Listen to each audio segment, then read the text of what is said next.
చూద్దామండి. ఈమెయిల్ ద్వారా రమేష్ బాబు రాస్తున్నారు.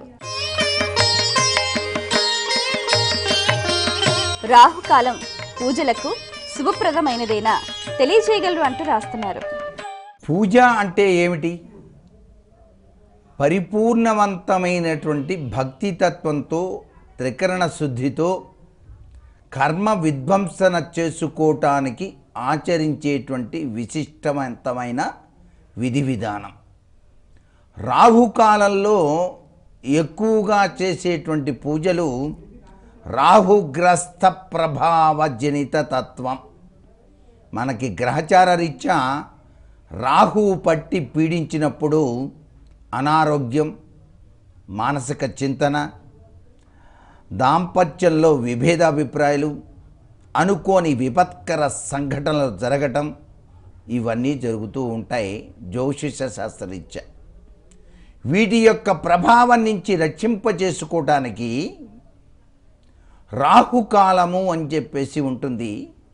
ఆ రాహుకాలంలో యాదేవీం సర్వభూతేషు శక్తి రూపేణ సంస్థిత నమస్సస్వై నమస్సస్వై నమస్సస్వై నమో నమః అంటూ ఆ తల్లి దుర్గమ్మను ఆరాధన చేసేటువంటి సాంప్రదాయం ఉంది. దుర్గాదేవికి రాహుకాలంలో దేవాలయంలో శక్తితత్వంతో కూడినటువంటి దేవాలయాల వద్దనే నిమ్మకాయను పిండి దాని డొప్పలో నువ్వుల నూనె పోసి దీపం వెలిగించేటువంటి విశిష్టవంతమైన ప్రక్రియ ఉన్నది. ఇది ఎవరైతే ఆచరిస్తారో రాహుకాలంలో ఆ వ్యక్తి జీవితంలో రాహుగ్రస్త తత్వరీత్యా సంభవించేటువంటి ఉపద్రవాల నుంచి రక్షింపచేసుకోవడానికి ఎక్కువ ఆస్కారం ఉంటుంది సుమాని. ఇంటిలో మాత్రం ఎటువంటి పరిస్థితుల్లోనూ నిమ్మకాయ దీపారాధన చేయరాదు. కావాలంటే ఉసిరిక దీపారాధన చేసుకోవచ్చు. ఉసిరికాయ అనేటువంటిది సాక్షాత్తు విష్ణుమూర్తికి చాలా ప్రీతివంతం. దామోదర ప్రీత్యర్థం అని చెప్పేసి మనం కార్తీక మాసంలో ప్రతినిత్యం కూడాను ఆచరిస్తాం. ఇక్కడ నిమ్మకాయ దీపాలు గనక ఇంట్లో గనక వెలిగించినట్లయితే అష్టదరిద్రములు పట్టి తీరుతాయి. తస్మాత్ జాగ్రత్త.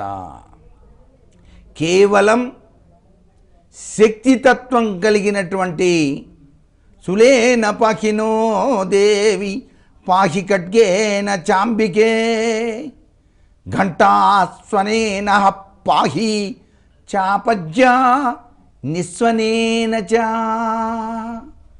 శూలంతో ఆ తల్లి దుష్ట సంహారం కావిస్తుంది. కాబట్టి ఈ వ్యక్తి జీవితంలో సంభవించేటువంటి దుష్కర్మలను నాశనం చేసేటువంటి అదృష్టకల్పవల్లి దుర్గా దుర్గా దుర్గా అంటేనే చాలు దుర్గతులను మాపేటువంటి ఆ చక్కని శక్తితత్వం కలిగిన దేవాలయ ప్రాంగణంలోనే ఈ యొక్క నిమ్మకాయలతో కూడిన దీపారాధన ఆచరిస్తాం.